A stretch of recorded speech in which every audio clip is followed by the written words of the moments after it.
Jerry? I'm ready. Just want to make sure you're ready, brother. Show me the money. Oh, you didn't know? Every day I'm hustling. Every day I'm hustling.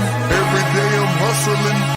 You put my shoes on, you wouldn't last a mile. Summertime, wintertime, I'm on the grind. Yeah, I got the ring, I'm the champ, I'm the genie of the lamp. This is the gift I was given, so I just live by my hustle.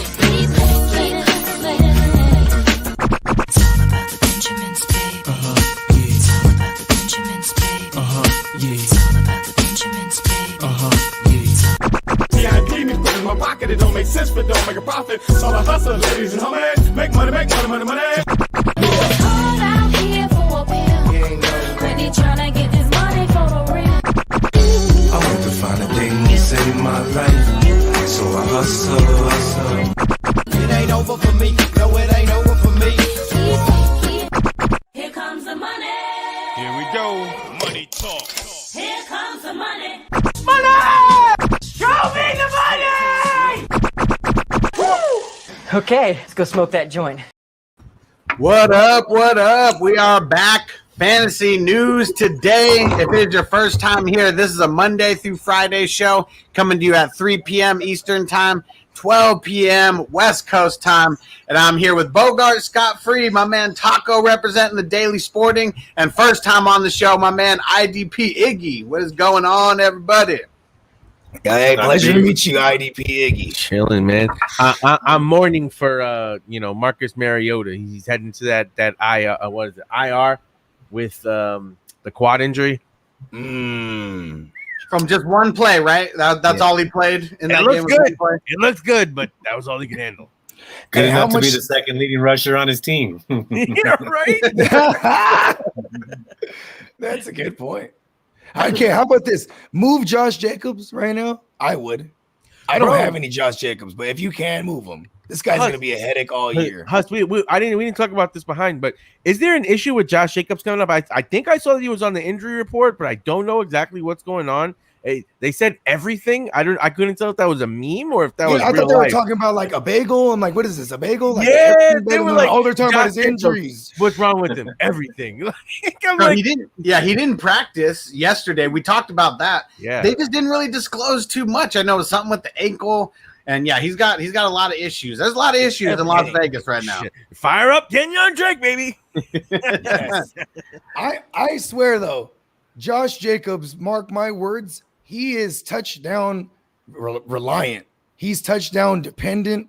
If he's not getting you that touchdown or two in this case, which they needed to get to 5 quarters even to get fantasy production out of all those guys on the Raiders, needed 5 quarters. I'm not fucking with him.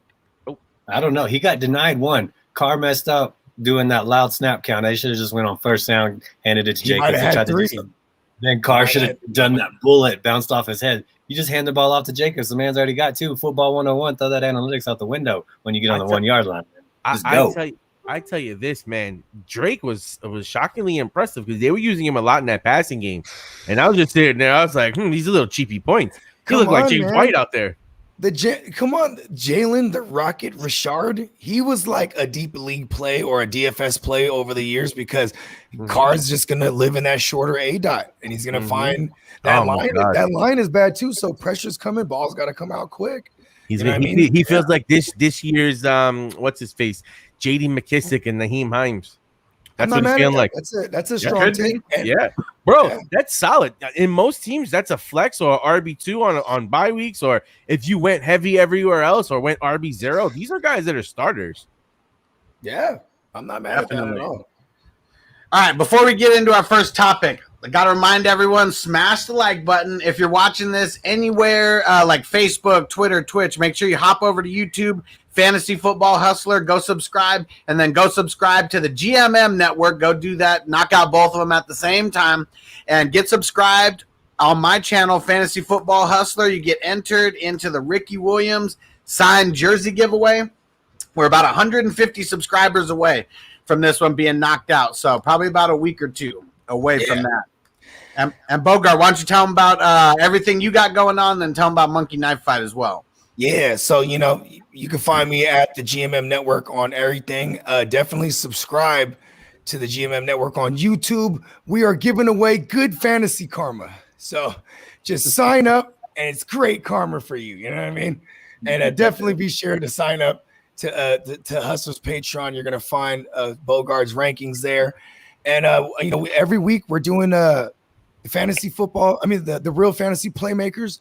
We are doing, for the duration of this season, the What If series. It's basically an overreaction show. But instead of overreacting like the classic way, we come up with all kind of what if scenarios because of what we just saw. You know what I mean? So, for example, on yesterday's episode, I said, what if all the QB2s from 13 to 24 are all garbage time QBs? Because there's a lot of bad like teams out there. And I fired off like 7 names that I could think of. You know what I mean? And Lamar Jackson and Tannehill, they're one of those names. There's some of those names on that list, man. It's kind of scary. But and besides that, I'm right here every day. You know what I mean? Hell yeah. And for everyone asking, am I doing questions and answers later? Yep, it's going to be starting at 5 p.m. Pacific time, or 5 p.m. Eastern time, 2 p.m. Pacific. And then we're going to be streaming the first half of the Thursday game. And then don't forget, get signed up and get into Monkey Knife Fight. So you're going to use the link in the description. Wherever you're at right now on YouTube, it's in the description. If you're on Bogard's channel, use the GMM promo code. If you're on mine, use the Hustler promo code. Doesn't matter who you support. You're supporting each one of us. So let's get it in. And they're going to give you a free $100. You deposit $100, they're going to give you a free $100. We were looking at some of the different things that you could do. And you could do a 5-pick parlay between 5 players, 20 times your money. Take their free $100, throw the whole $100 down on that parlay. Pick your 5 winners and turn that 100 into 2,000. And that's some gimme money right there. Yeah, and on a short week, Thursday night, 2 ugly teams. I'm slamming the less on a lot of these things. It's gonna be an ugly game. Whoa, what are you saying? My Giants are ugly? Is that what you're trying to say? Yeah, very ugly. You're Very acting ugly. like the Giants haven't had a winning record since 2017. Are you telling me that's bad or something? Listen, they haven't had a. Listen, the Giants are a team who's twice not had a winning record. Just barely above 500 and go on to win the Super Bowl. So, and hey, how about this? I know some ugly. My Niners, we were winning ugly with Handsome Jimmy all through 2019, averaging like 2 turnovers a game, but the second highest scoring. All right, so the biggest stat we want to know for Jimmy G is how many porn stars is he scoring on this year? We want to know what the number is. Real question is, does Jimmy G wear a mask in public or does he wrap it up when he fornicates? He likes to raw dog that air while he's wearing a mask. While wearing the mask. Corey in the building. Shout out to the Patreon crew. What up? Yeah, what at? All right. So first piece of news that we got. Now, this is the spicy breaking news for the Ravens. They're bringing Devonta Smith up to the active roster. Le'Veon Bell is done. End your career, Bell. Le'Veon Bell's the only one who's still on the practice squad. Like, what can we make from this whole thing? And is Tyson Williams still going to be the guy moving forward? Freeman, right? Freeman, right? I say John Harbaugh hates Le'Veon Bell from playing against him all those years. He brought him in to spite him. He's like, you know what, Trenton Cannon, you're up. Right? First of all, they signed Latavius Murray. They bring him straight to the active roster. You know what I mean? They lost 2 players when they lost Gus Edwards and Peters. So they had room to elevate Bell. They didn't then. You know what I mean? They brought in Cannon and Murray. Now Cannon's cut. They elevate Freeman. Like, I think they're going to keep playing this game until they're like, all right, Le'Veon Bell, let's go. Also, I believe Le'Veon Bell's agent is not just going to let him just sign. It's not like he's going to the Chiefs. You know what I mean? It's looking kind of bad for the Ravens right now. So he's probably asking for a little bit much money. And they're like, you know what? You stay on the practice squad. Before Iggy jumps in here. So they had J.K. Dobbins, Justice Hill, Gus Edwards. And now you got Tyson. Who was the other guy? Cannon. And then you got Latavius Murray. And then you got Devonta Freeman. So we're saying that Le'Veon Bell, if we're going back to preseason, is the 8th best running back on the Ravens. Maybe the 8th best. Might be the 9th or 10th. He couldn't beat out Tyrell Williams last year. Yeah. He came into the Chiefs. A couple weeks later, it was Tyrell Williams was the number 2. He doesn't look too bad this year, Darrell, that is. Yeah. But as far as Bell goes, running back's just a position. It's a short life expectancy as it is. He had a lot of carries on his legs early on in his career. And if you aren't like fully motivated to go to that position, like it's a pounding. You can't. It's not like being a wide receiver, in my opinion, or maybe being a pass rusher where you kind of just have this one skill set. I'm going to go do it. No, you got to be able to pass block. You got to be able to run. You got to be able to do zone reads, and you got to do quite a bit as a running back. You got to know all the audibles. So I don't know if Bell's maybe up to pace there, but I think he's spent, man, and that's the bottom line. Freeman, I've been standing on Murray. I think Murray's the real deal. I don't think the Ravens were expecting to get him August 1st, August 8th, August 15th. You know, they weren't expecting – this was not part of their seasonal plans. But when Murray said, hey, you better pay me, and the Saints said, no way, I think a great running back came out, and it was a good opportunity.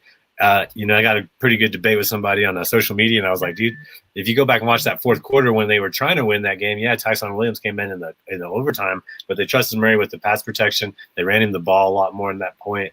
So I just think he's Mike Tyson Williams, this fool, I mean, like Tyson does, he knocks him out quick.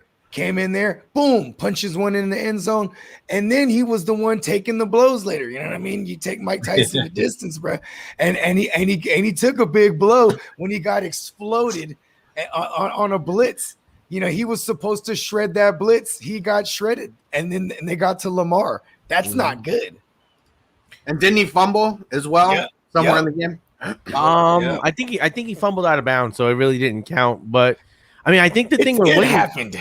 It did, but it was out of bounds, so it really doesn't count. Like we say, no stat, yeah. But at the end, I think that doesn't count for fantasy players, and a lot of times, but the fumble shows up on the stat line. Not a fumble lost, but that just shows up on the stat line. Yeah, even if you don't lose the fumble, it does count. But that is true, but.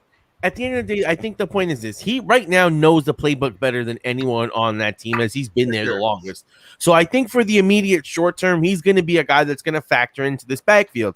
But I think like Iggy's saying, Latavius Mary is a guy that's built for this type of offense that you normally don't expect to find at this point in the season, especially with his history of being a consistent bruiser, backup, a good change of pace guy. So what I think is Murray's going to pretty much get the role that he's always had. He's going to be like a solid like 1A or 1B or like, a 2 or like it's going to be pretty much, I think, a Tyson Williams and Latavius Murray show until one of them gets hurt and they have to trade for someone. I think Freeman is going to be a guy that's, going to get an opportunity if one of these guys messes up, but they need to get him in and get him to learn the playbook. I think that's one of the biggest things that you got to do is pass pro, like everyone is saying here, is super huge. If you don't know who to block or when to block or what side you're supposed to line up on, that's going to hurt the team. And I think that's why, at the end of the game, they had Williams in because he knows the playbook a little bit better, and they need to do more than the basic stuff to go downfield. Otherwise, I think Murray's going to be in those situations, and you're going to see more Murray as kind of being that, guy when you have the blitz and all that stuff coming to help out Lamar. Yeah, and what I've been saying for a little while, ever since Murray got there, he's a veteran presence. He doesn't fumble too much, really good in pass protection.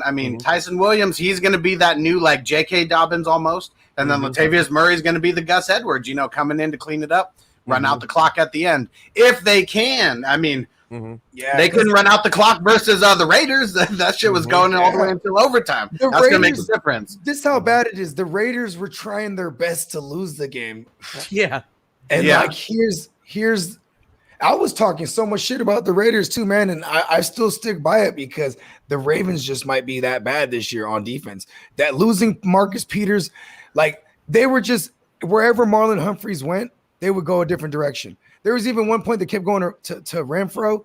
Then they had when the game on the line, because the game was on the line like 4 or 5 times, bro. They had one of those scenarios. They had Marlon Humphreys on Renfro, and then they went to Brian Edwards or what's his name, Brian Edwards or whatever his name is. And it was just like, God damn, like that's a big glaring hole. People are going to exploit that hole all year. If they could see the Raiders do it, who do they got? The Chiefs this week? It's a wrap. Mecole Hardman might go absolutely crazy for all we know. Some secondary option is going to go crazy outside of Kelsey and Hill.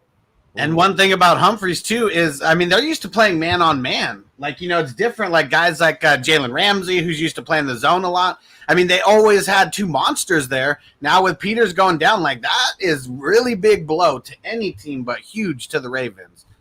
Yeah. And the Ravens, they don't really have like a super notable pass rusher. They're like, they do it as a gang. When you look at their numbers, that it's always like this guy has 8, this guy has 5, this guy has, you know what I mean? They gang tackle. I mean, they gang rush, I should say.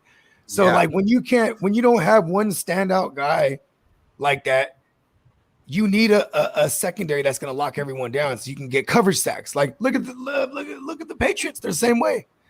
They don't really have some particular standout pass rusher, but like as long as the coverage you get tight on the coverage gives your rushers enough time to finally get there. And Lamar is going to run around and give people time to get to him because he's not just going to like look for the dump off or, you know what I mean? I'm worried about the Ravens. Their line looked bad. I mean, yeah, nothing looked good about their team. Villanueva looked bad, dude. Like, that's your right tackle answer all season. You're going to have – that's not good. They're mad that they traded away Brown now. I mean, Brown wanted – I mean, he wanted to get that he wanted to get that money. He wanted to get left tackle money as a right tackle. He got that money from the Chiefs now, so he's straight. And Villanueva, he did come from like a finesse type of blocking scheme. You know what I mean? This is smash mouth here. And if you've noticed it too, even in pass pro on passing downs, like he was the one they were targeting. Like they were getting through him all night. Mm-hmm. Yeah. Not looking good for the Ravens. This might be the first year in the last couple years that they don't make the playoffs. I really see that happening. Everyone who's asking questions right now for the starts and sits, don't worry. That's going to be the next live stream coming up in about an hour and a half at 5 p.m. Eastern, 2 p.m. Pacific. If you're on YouTube, smash the like button. Let's get those likes up. And let's transition into this next topic. And Iggy, we'll let you hit it first. Will Fuller is not at practice today after coming off the suspension list. Nothing too much as far as like, is he hurt or anything like that? But are we going to be dealing with Will Fuller like not coming to practice like every single week already? I don't know if he's just partying up in Miami or what's going on, man. He could just be loving it being out of Houston. But I don't know. He's always been a hard pass for me. I'll let somebody else take that risk. I mean, he might get a bomb. I don't think Tua can really launch it like Deshaun could, to be honest with you. But, that was his number one asset. And I don't know. It seems like he's one of those players that's always got the questionable tag or the suspension tag the last 6 weeks. He's been really unreliable. Has he completed 16 games or a full season? Like, I don't know that he has. He was going to last year, then he got caught, and everyone realized how he was lasting because he was on the drugs. He was on the cheater drugs, the PEDs. His name is Will Offuller the Fifth because he comes from a long line of these awful people you can't depend on. Mm-hmm. Will Offuller the Fifth. This doesn't surprise me. He's doing Offuller things again. Mm-hmm. No. I totally agree with it. And it's such a sticky situation because you got Devontae Parker, you got the new kid there in Waddle. You're going to have Gesicki. You have, what's his face, Gaskins, who operates in the passing game. It's just so many people there that you're just kind of like, well, damn, even if you are healthy, like how much can you really do, especially when Tua is not the guy that looks to push the ball downfield. He looks to do more Derek Carr type shit and just I know what he's going to do down and hit the tight ends. I just realized it. This is what he's going to do, though. For everyone, for all of us who are we all hate Will Offuller, right? At least I'll speak for all of us. I don't know. I hated him only until he got caught. Okay, he wasn't getting caught. I was loving life. Yeah, I like him when he plays. He's one of my favorite players when he plays. But big asterisk next to win. All right, so there's still an asterisk. But we're all big on the Waddles and the Gaskins. There's even some Gesicki truthers out here in the world. Mm-hmm. This guy, Will Offuller, is what he exists is to take the top off and open it up for all those guys. Like that's what we need him for. Mm-hmm. You know what I mean? Outside of that, he's a WR4 to me on a week-to-week basis. He'll have some WR1 finishes. But like, if I don't even think the pass volume is going to be there to facilitate him as nothing more than a flex at best. Mm-hmm. You know what I mean? Well, here's the thing that some people might forget. So last year, after Hopkins got out of there, I mean, Will Fuller was the man. He started running a lot more routes than just these deep posts than the 9. So he is a good route runner. Yeah. It's all going to be if Miami schemes him the right way or not. Because if you got 2 guys who are working like Jalen Waddle, 2 guys that are coming across the middle in these short passes, I mean, he could be a yak monster, but it's all about how Miami's going to scheme him. And this is where that contract fucks him too. He's already a game behind everybody else. He only has a 1-year contract. It's not like he's a running back where like we got him for a year, run him until he's dead.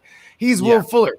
They much rather have him play just the field stretcher for real, and then all his other guys can get acclimated because they're going to be around next year. You know what I mean? The Jalen Waddles of the world. You know what I mean? All these guys. You know what I mean? Facts.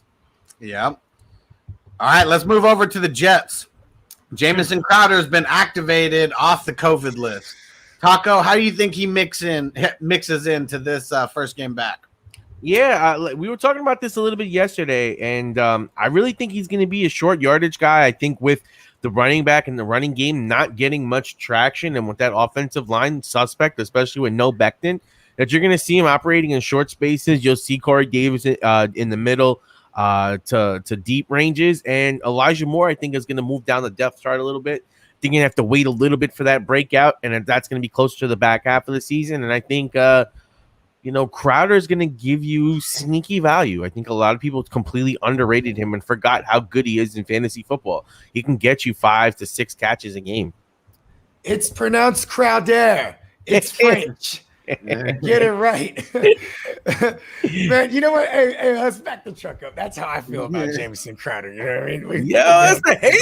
Why are you bringing the hate? Listen, you know why? Because I love Corey Davis, and I feel like Corey Davis is good because he's going to get concentrated target market share. I don't want this miscellaneous this miscellaneous Jamison Crowder stuff. Like that's like a deeper league play to me. But or like a bye week type of thing. But I mean, you're definitely probably not starting him against the Patriots. No. You know what I mean? I think I think this is going to be cool to see Belichick do Belichick things, because if he doesn't erase this rookie like he does every rookie QB he plays, including Justin Herbert in recent history, remember that? You know what I'm saying? If he doesn't erase Zach Wilson, I'm gonna be like Zach Wilson's the GOAT. Like if he comes out of this game and he balls out, but even in the losing effort, that's not good for me, because I'm already saying he was one of my bold predictions. You know what I'm saying? Finish top 6 in fantasy. He's pacing. He's already pacing. It'll be interesting to see what Belichick does with him. Belichick has a history of making these rookies look completely different than they did versus other guys. Yeah. No, that's not bad. I think Crowder, I held on to him. I have him in a couple leagues, popped him in the spot, grabbed somebody. I think he's going to have, he's going to be playing a lot of cornerback 3s or, linebackers or safeties. Yep. So he's quick on the feet work. He's been good. Yep. He's not in the Adam Games offense anymore, which is like slot first option. But it just depends on Zach Wilson. I hadn't watched a lot of Zach Wilson tape. I didn't know what he did at BYU.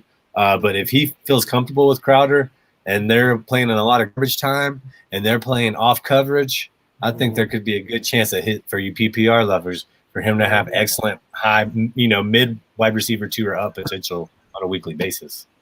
So because Buffalo good defense, New England good defense, Miami good defense. Those are 6 games. But if they're playing in garbage time and you're getting, like you talked about earlier, but get that garbage time monster. And Zach Wilson is in the running for the garbage time throne. The garbage time cloak and cowl is up for grabs. Trevor Lawrence is pacing to be the next 30-30. Shout out to my man Sweetness. He's already calling it. Because he's what, three touchdowns, 3 picks. You know what? I don't mind. Just keep up them touchdowns. Keep up that pace. Let's go, baby. Yes. Fuck the interceptions. Yeah, and I'm curious to see how Wilson does versus the Patriots. Because I don't think the Patriots' offense is going to be that high-powered enough to like blow them out to where it does get into garbage time. I think, I think the entire game is going to be within about 10 points, unless the Patriots come out and go up 14, right off the bat. But I think it's going to be close, and I'm really curious to see how the Patriots scheme him. Belichick, I don't even know if he's ever lost to a rookie. Like he just doesn't. He doesn't lose to rookies. He doesn't have Gilmore though. Like that makes a difference, even though their QBs are stout. Did they lose to the Dolphins last year? No, right? No. Because I know there was a game where Tua ran like 2 touchdowns. They might have. I don't remember. I know that the Patriots and the Dolphins have been having a little bit of a history here where they're going back and forth. Yeah. I know that 2 years ago, Ryan Fitzpatrick really fucked up the Patriots and cost them some shit. Yeah, no, but I'm just saying because that was Tua's rookie year is what I'm saying. Because like I know they played 2 rookies last year in. I know Herbert didn't Herbert, if I remember correctly. Yeah. And it also didn't help that like Herbert, they immediately got in the hole because not only were they smacking up Herbert, then they had a special team score, the Patriots, right? So then it was just getting poured on. You know what I mean? So actually, they did lose to Miami in the second half of the season last year, 22-12. Because that was Miami's defense though was, I mean, they didn't let their offense do shit. Cam Newton did garbage that game. Yep. Mm-hmm. Yeah, and Baker, baby. Oh yeah, and what was it? Yeah, because when they played the Dolphins the first time around, it was the Magic Man. Rest in peace to the Magic Man. By the way, we'll probably. I really hope that we haven't seen his last game. I hope that that's not his last game gone out against the Chargers. That would suck. They say he's not going to go for surgery. He's going to go to rehab. So if he's able to rehab it, I'd assume that he'd try to make it back some point. He's going to rehab it with good old magic. I'm telling you. Well, you know. Hey, shout out to Brazy Brady, Patreon crew. Said this show's perfect background while driving. Y'all keep up the energy for my DoorDash, and I love it. Nice. DoorDash, we're here, baby. There we go. All right, how about let's see. So Zack Ertz, limited in practice today, so he didn't practice at all yesterday. I just want to see him not play, so we just know that Goddard is going to be the guy. For real. That'd make everything easy. And I mean, even here's the thing: in the life of Hurts as the starter, he looks to Goddard on third downs. He looks to Goddard in the red zone, and this actually translated with this new system that came over there because they're coming from Frank Reich. You know what I mean? Nick Cicerio or whatever his name is, Siriano. Something Italian, right? You know what I mean? But they love utilizing the tight end. It's just if we can get that concentrated target market share to all, because the reality is, what is he getting? Like 12% of the target market share? That's not a lot. Hell no, not now. Like so here's the Eagles worked way differently than I thought they were going to yesterday. So, this week. Break it down. As I haven't looked at the numbers on that game. Devonta Smith, 6 for 71, had the touchdown. Jalen Reagor, 6 for 49, had the touchdown. Dallas Goedert, 4 for 42, had the touchdown. Miles Sanders, 4 for 39. Ertz, 2 for 34. Quez, 3 for 23. And then Gainwell was 2 for 6. It was completely spread around. Ertz is the real deal. That's what that tells me. Takes a good quarterback to spread the ball. And I mean, also too, that was like the greatest game to play to get get things in motion and get chemistry because it was the Falcons defense. You know what I mean? Who do they play this week? Yeah, but you're going against the secondary over there in San Francisco. Yeah, hey, the 49ers secondary is not any good, man. We lost our best piece and we weren't even the greatest. And we're predicated on our we're predicated on our front seven. What's the weird number going to be now in the secondary? Because it was 1, 2, 3, 4. Who are they replacing him with? I mean, that was their number. That's like their actual numbers. 1, 2, 3, 4. And Reagor didn't do much in this game either, right? But he caught every one of his targets, right? Who'd you say, Reagor? Yeah. Oh, I love Reagor. He still had 6 receptions. I mean, that's tied for Devonta Smith with the most on the team. He only went for 49. But shit, I mean, you get every one of his targets though. He only had 6 targets, so so you know what that is? That's 100% catch percentage, bro. And remember, they were shitting on the Falcons, so it wasn't like a game where they had to throw. And let's remember, 58 yards a game is a 1,000-yard wide receiver this year. Right. And then Reagor said afterwards, he said, they're asking him, like, well, what's the difference? He said, scheme. He's like, I feel like I'm starting over. And I think that says a lot. I was really down on the Eagles, to be honest with you, but controlled both the offense and the defensive line in that game. Granted, it was Atlanta. I don't think they're going to do that good against San Francisco. But to bring it all back to Hurts, there's 2 things with Hurts. If he gets hurt, he has no trade value if they're still looking to trade him off. I'm not sure that they are, but if he does get hurt, there's no bueno. Mm-hmm. So they might take it easy on him this week. But then again, I don't know. Ertz is really competitive. From what I understand, Hurts really likes Ertz as well as Gard. He likes both his tight ends. I mean, obviously, and but I don't know. And they're always he doesn't play, but I don't know what to expect. They're always going to run a ton of 12 personnel too. So I mean, when it's not Ertz, there's just going to be some other guy, but at least it won't be Ertz who's a premier pass catcher, premier quote unquote at this point in his career. You know what I mean? I think it'll be Richard Rodgers, and he had one game where I think he was like a tight end 4 when he was in last year. It's kind of bizarre. Yeah, but I remember the Richard Rodgers game because he was taking everything from my Dallas Goddard. I was hot. Don't bring that up, actually. Hey, Richard Rodgers is actually polarizing. Y'all remember he had that Hail Mary on a Thursday night. I remember this because it was my birthday. It was like November 30th, 2015. It was Rodgers against the Lions, and he had that Hail Mary down there, hit the Raptors in Detroit. Yeah, Richard Rodgers comes down with it. Yeah, that shit was shout out to Richard Rodgers. Of course, I remember that. When? Right? Like, how long ago was that? 2015, November 30th. I told you I remember the exact day. Damn, I'm weird like that. Damn. There's been a couple of really crazy plays like that, though. Was that the one with Seattle versus you said the Green game Bay versus Detroit? Yeah, This was Green Bay versus Detroit, and this was the same year where Aaron Rodgers, he had several Hail Marys that connected that year. Because I remember there was one game, I think it was Seattle versus the Packers, where I think at halftime he hit on one of those crazy throws. Aaron Rodgers is like the GOAT of that shit. And then last year, Murray said, I'm going to come for that GOAT shit. That play Come on, bro. It was Nuke Skywalker, bro. He has the force. He has the force. But the way he's like, oh, you're gonna get me? Oh, you think you're gonna get me? Oh, no. He's like the perfect backyard quarterback. Oh yeah. He's playing baseball. I'm so high on Arizona. I'm so high. I know. I love him, but I hate him because I'm a Niner. But it's like for fantasy, it's like it's fucking awesome. We're a juggernaut. I start talking about we when I talk about them now. All right, transition to next game here. So Gabriel Davis, he's practicing. I don't think he practiced yesterday, or he was really, really limited. So he was practicing. We got the Bills. They're going into Miami this week. We know that Miami's defense is really legit. What do we think about the Bills? Bogey, let's start with you. After looking like trash last week, you think the Bills go in and handle the Dolphins or get smacked around? It's kind of crazy that they didn't come through looking prepared at home against the Steelers, but now on the road, you know what I mean? You don't want to get deep into the hole. Like, getting to 500 is the conversation right here, right? You know what I mean? Getting back even, right? And this is a division rival. So this is just one of those teams they're always game planning for. You know what I mean? Like during the offseason, you're going to have those days dedicated to game planning for this team. And vice versa, right? Vice versa. From both teams. Yeah. And for what it's worth, if this, there's a couple things they need to get back to doing. Like, you say Gabriel Davis practicing might not seem important to people. This is important because last year they ran the highest percentage of 4-man receiver sets, even 5 wide.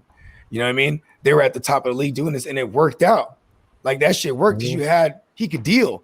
You know what I mean? Then you look at how many different players he hit off with touchdown passes. I think this year, right? They need to get back to that. They need to spread the ball around.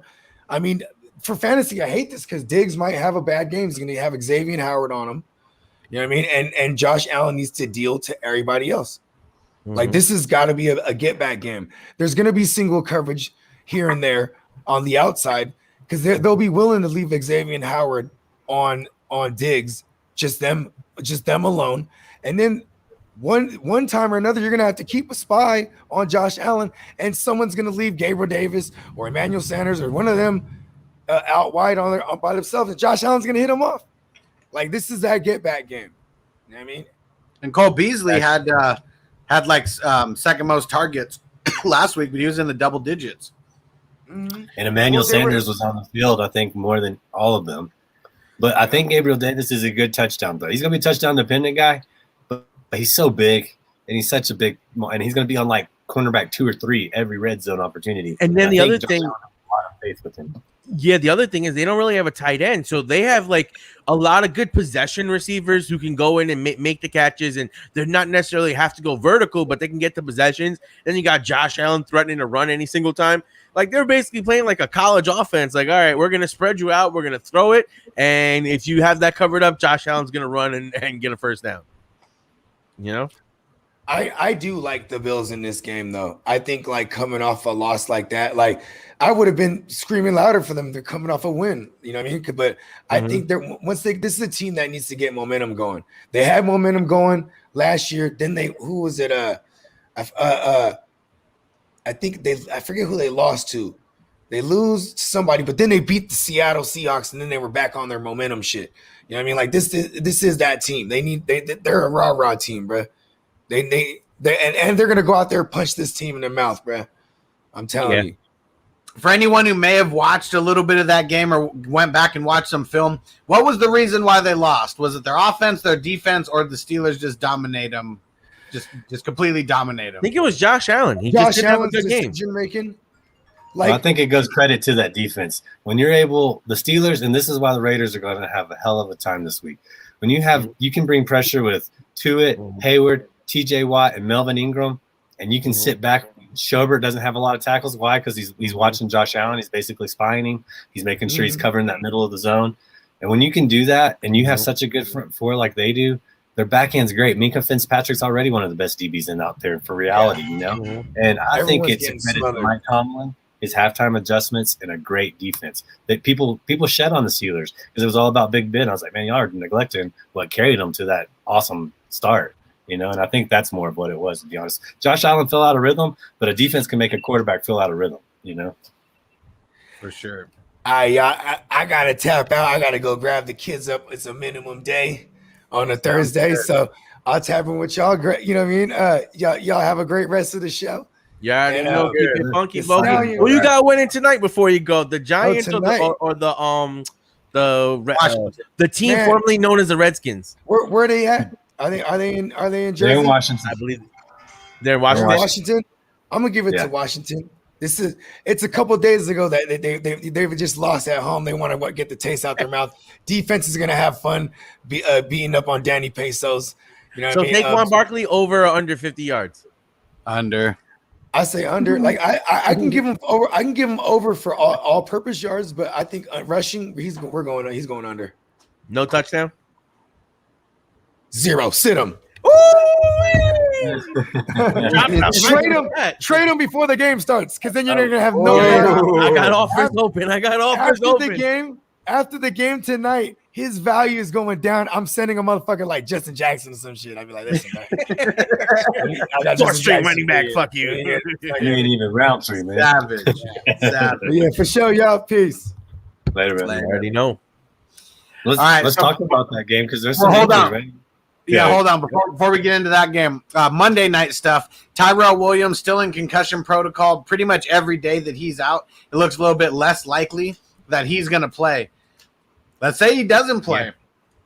Yeah. Jamal fucking Williams must start. He's going to get at least 8-9 catches in that game. Whether they're up, whether they're down, he's just going to get catches. Hell yeah. That's how I think him. I've been trying to preach Cephas, but it seems like they don't like him. He got a touchdown. He bustled his way in. I think Quentin Cephas is very unknown. I think he's available in at least over 90% of the leagues out there. And on St. Brown, but it's going to be a TJ Hawkinson show, son. That's the number one. And Swift could actually get a lot of value. Their top 3 pass catchers are the tight end and the 2 running backs. I don't think any of these wide receivers are going to be viable all season. It's going to be garbage time golf, and it's going to be those tiny little short passes and the dump offs to the running back and the 7 and 8 yard outs to TJ Hawkinson and shit like that. And anybody who drafted TJ Hawkinson, as long as he stays healthy, he's just going to eat. Dude, when I was watching him in Game Pass, you don't hear the names. I was like, who's this long-haired dude keeps catching passes? I was like, damn, he's eating. I was like, oh, okay, that makes sense. Yo, for real, though. Nice. All right, so, and what do we predict on Monday? I mean, do we think it's going to be Lions going to keep it close with garbage time? And Iggy, I'll leave it to you since I know you're the Packers fan. Or do we think it's going to be just like a complete blowout? Man, honestly, I'm staying away from it from a betting perspective. I should tell you that I think it's going to be a little closer than people think. I think the Green Bay Packers, also as a Mavs fan, dude, I watched Luka a lot. I bet on him a lot. And he came in out of shape. His trainer even said, well, he's not quite ready for full games. And I think that's what's happened to the Packers. They're going to rely on their athletic ability. They're going to rely on the fact that they think they can dominate the NFC North. And it's only week 2. And Aaron Rodgers didn't get one snap with any other starter. Their offensive line's practically all new. So they're going to have to play themselves into rhythm. They're going to have to play themselves into shape. They're going to have to play themselves into being a good football team. I think Green Bay will win just because Aaron Rodgers can really will himself and will his team to make sure they win this game. But Detroit's beat Green Bay the last couple of years a few times, not last year, but the year before that they beat them, and the year before that they beat them. And it's a true rivalry. So Monday night primetime, Jared Goff kind of pewters under the night lights. But like you said, Williams, I think revenge game from hell. Ain't on, Steve, as we talked about. I'm not sure that defense is that as good as I thought it was going to be. The strength of their defense is basically cornerbacks and pass rush. Well, if Goff is getting the ball out quick and dumping it, that kind of negates that. So now it's up to linebackers and safeties. I think it's going to be a close game, but I do think Green Bay will win. So Bogard said last week it wasn't Aaron Rodgers who was out there quarterbacking the Packers. It was his hippie stoner alter ego, Darren Rodgers. So That's right. do we get Darren Rodgers this week, or do we get Aaron Rodgers back? No, I saw that on the show yesterday. That was good stuff, man. I was tuning in. And, yeah, I think it's Aaron Rodgers. I think it's return of Aaron. It's the return of the MVP. He's at home. He doesn't have to go play in like weather he seems to not like, which seems to be like hot, muggy kind of weather. Yeah, I think we get Aaron. I'll give you the stat line. I haven't looked at his props. I think he's going to have 2 touchdowns over 280 yards passing. Damn. I'm not going to lie. From a survivor pool aspect, I'm kind of staying away a little bit from this game because I am nervous about the Packers. This to me is a trap game. Like you said, they don't have that same continuity that they had before. He's coming back into a situation. He's relying on his athletic ability. He's a little bit older. This is a revenge game for some of the Lions. You got Goff who's coming home. He's going to be looking to get a chance on, a Monday night platform to do some work. We just saw them put up 33 points versus the 49ers. Even though they did get a couple of breaks, by the end of the game, they started moving the ball. It felt like they started getting some continuity in offense.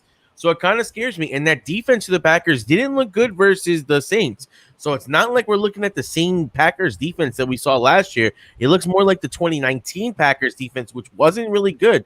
So this game scares me from a betting perspective. So truthfully, I do think the Packers probably win, but I'm staying away from it because I think it could be a trap game. And this is one of those games where, afterwards he's going to have to do damage control. And you're like, oh, you were too relaxed, or you were too this, you were too that. And it just feels like this Packers season can start spiraling pretty quick. Yeah, and I know they lost Darnell Savage. He's going to be out for a few weeks. I don't know if it's short-term IR that he's going on. I don't know the severity of his injury, but either way, he's been holding down that secondary for a while, so that's going to make a difference. And yeah, that defense, it is not looking good. It is not looking good at all. Jair Alexander can only do so much. The betting line is 11.5 point spread. That's kind of ridiculous to me. I would take the Lions in that. That's a lot of points. I'm feeling about that. Yeah, I'm like, man, I got my pools too. I got to look at this. They must really think he's about to come in with some like vengeful rage. Like they think he's going to probably rain hell on the Lions. For it to be that high, knowing how the defense is playing. Last time I looked, it wasn't that high. I don't know. Maybe some money came in and moved it, but goodness gracious, that's ridiculous. Yeah. God damn.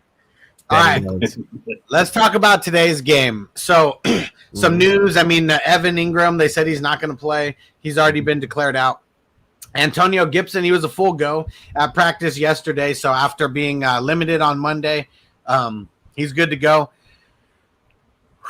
This one is going to be tough for me. They're in Washington. I really think Washington is going to win the game, but I'm not expecting a lot out of too many players in this game, like fantasy-wise. I think Saquon, I don't think he's going to score a touchdown. I think, if anything, he's going to get a couple catches out of the backfield. But why would you put Saquon up against one of the best run Ds in the league?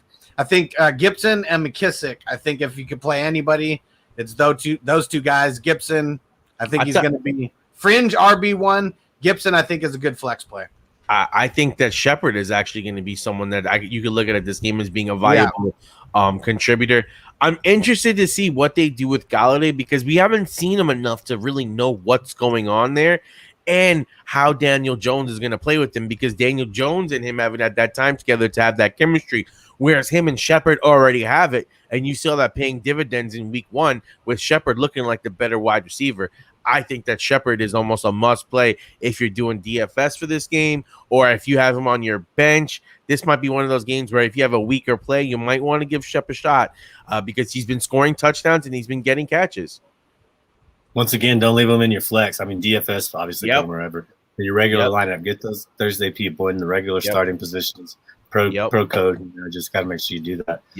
Because you never know. Someone can wake up in the morning, right, and they all of a sudden they're vomiting and shitting and they're out, and you're like, well, what am I going to do? At least you got to flex. Well, I just think of Des Bryant last year. So pumped to go play the Cowboys, right? I mean, he's out on the sidelines getting ready. You need to go take a COVID test. What?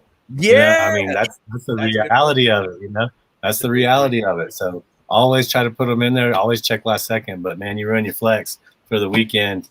You're sitting on just a wide receiver and get doo-doo. Man, I'm sorry, Not fun. That's a really shitty feeling. Okay, and Taco, now I got a question for you. Now, Scotty Boy says, is Galladay going to eat? That's not my question because I don't think he's going to eat. He got a lot of his catches with Detroit. I mean, a lot of them were contested. Stafford slinging it. He's able to go up and get it. Is that going to be Danny Peso's game to where he's going to throw contested passes to Galladay on the regular? I'm worried about that because of the fact that Danny has not been able to be a consistent quarterback, and he hasn't been able to stay away from the turnovers. Every single time that you looked at, he's going to be, hopefully in the position to take the lead or get us ahead, or we can get a win. He turns the ball over.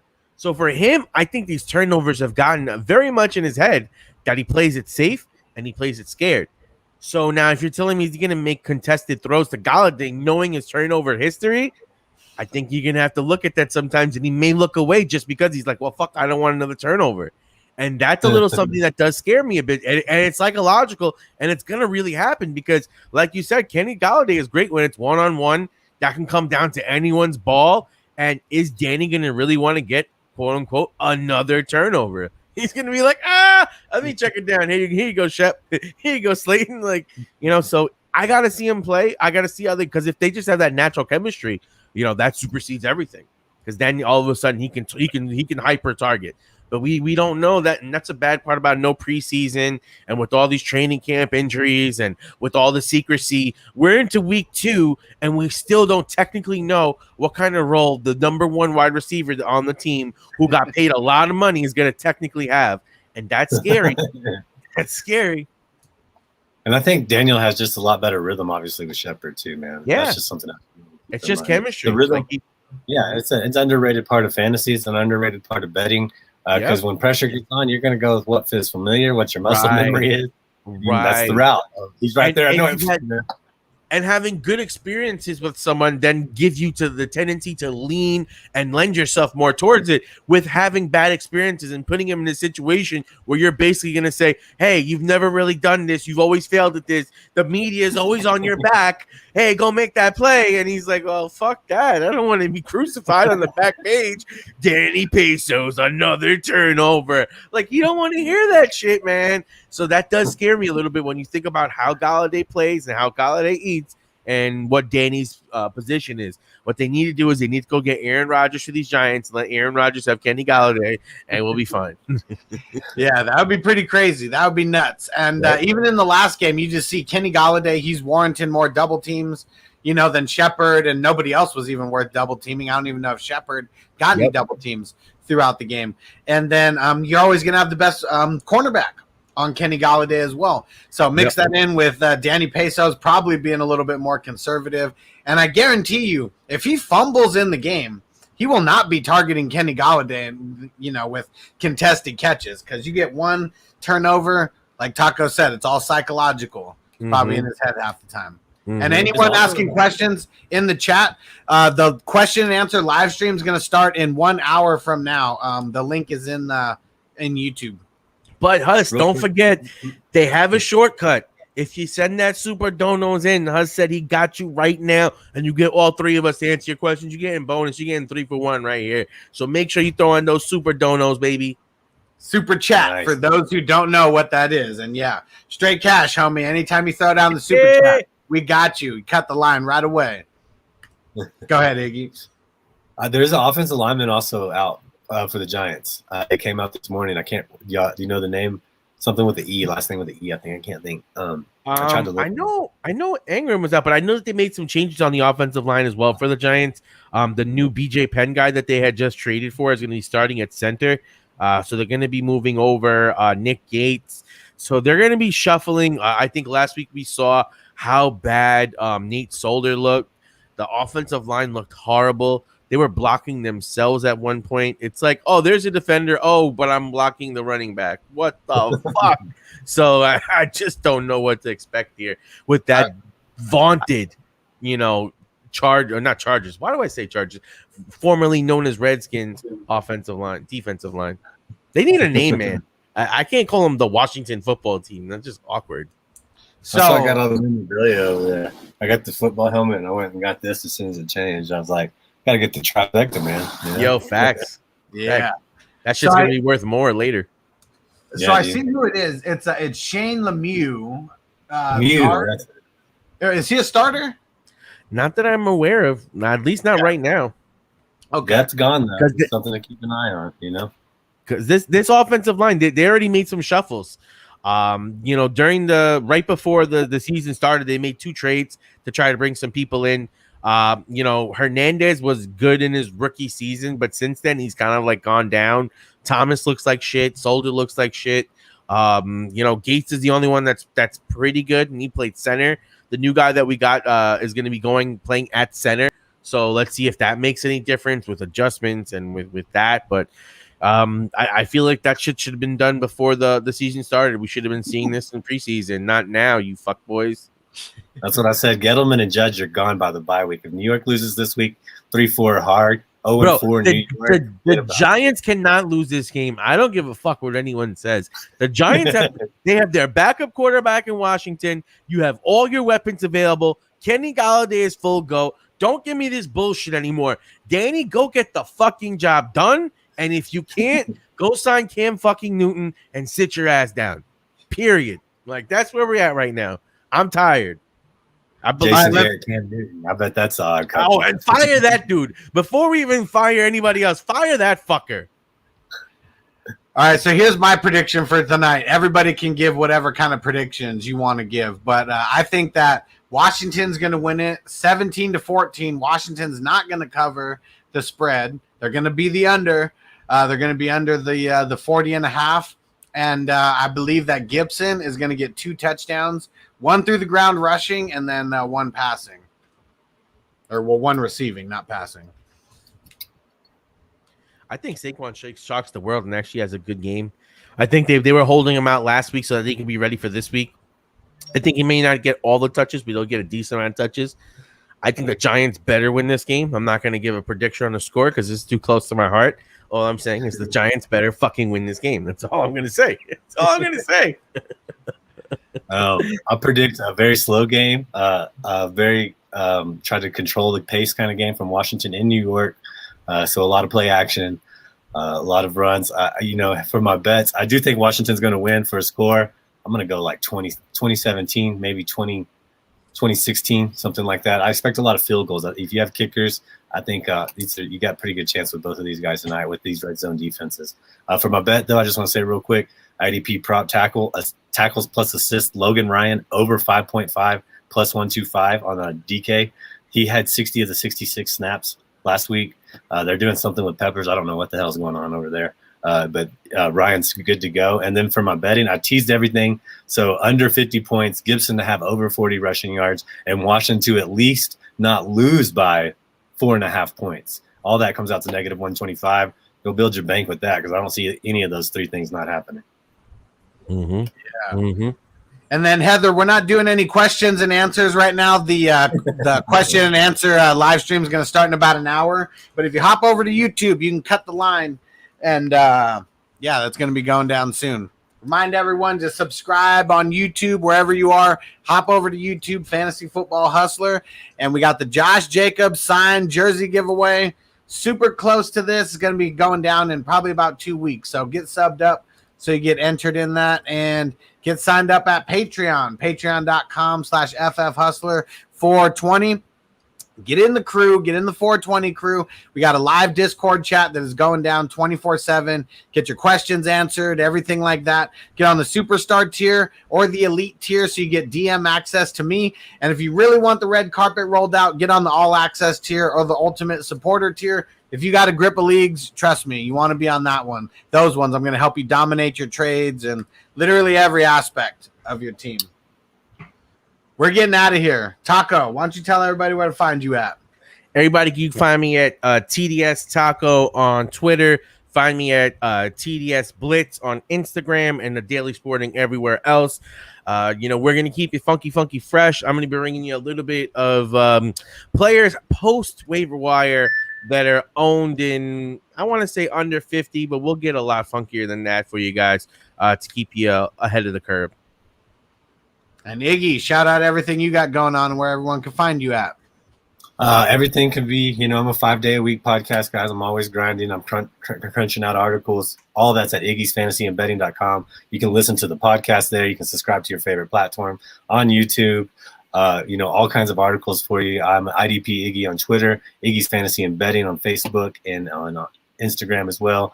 I'm working hard for you guys. I had a really great betting week. So if you're in the betting world as well, come hit me up, sign up to the Patreon. I promise you, the highest tier I have is $20. If I don't get you that a month, I'll pay for your next one. I promise. That's how confident I am in myself. Love working with these guys. It's my second or third show with Taco, and more than that with Fantasy Football Hustler. I can't wait to do this every Thursday, baby. It's going to be a lot of fun. Make sure you keep tuning in. Facts. Oh, yeah. And if you guys aren't in the Facebook group, we're about to cross 54,000 members. If you go to fantasyfootballhustler.com, I got the link in there. But if you're on Facebook, it's Fantasy Football Advice, Experts, Gurus, and Beginners. And Taco's in there, and IDP Iggy's in there getting all their stuff and answering questions here and there. So super great group. It's free. We're definitely the biggest fantasy football group on Facebook, and we might be one of the biggest ones on the internet right now. So go get signed up. You already know. Yeah.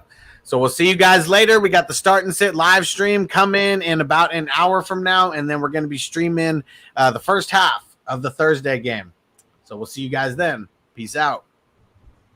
You ready, Jerry? I'm ready. Just want to make sure you're ready, brother. Show me the money. Oh, you didn't know? Every day I'm hustling, every day I'm hustling, every day I'm hustling. Put my shoes on, you wouldn't last a mile. Summertime, wintertime, I'm on the grind. Yeah, I got the ring, I'm the champ, I'm the genie of the lamp. This is the gift I was given, so I just live by my hustle. It's all about the Benjamins, baby. It's all about the Benjamins, baby. It's all about the Benjamins, baby. VIP me put in my pocket. It don't make sense, but don't make a profit. So I hustle, ladies and homies. Make money, money. It's hard out here for a pill. Really tryna get this money for the real. I want to find a thing to save my life, so I hustle. It ain't over for me. No, it ain't over for me. Here comes the money. Here we go. Money talk. Here comes the money.